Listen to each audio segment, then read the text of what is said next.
Luxurious private jet खरीदा है और अगर ये पायलट इसमें 100 दिन के लिए ट्रैप्ड रहा तो ये इसका। क्या? मैं मजाक नहीं कर रहा। इस एयरप्लेन पर मैंने $25 लाख खर्च किए हैं और इसके अंदर जाने पर 100 दिनों का काउंटडाउन शुरू हो जाएगा।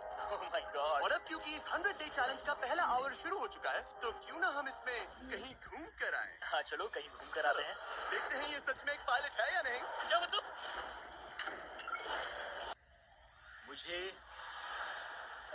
अगर अरमांडो अभी इस जेट से नीचे उतरता है तो ये वीडियो यहीं खत्म हो जाएगा और वो हमारे चैनल का सबसे बड़ा प्राइज जीतकर घर लौटेगा। लेकिन अगर वो रुका तो इसका मतलब होगा कि वो एक नए वीडियो का हिस्सा बनेगा जहां वो और $5 लाख के लिए कम्पीट करेगा। 100 दिनों के बाद अब हम यहाँ पर आकर पहुंचे हैं इस आखिरी फैसले पर।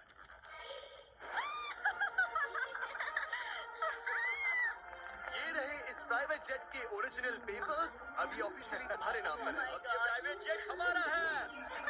तो कहाँ जाना है? मिस्टर बीस्ट ने फाइनली प्राइवेट जेट दे दिया।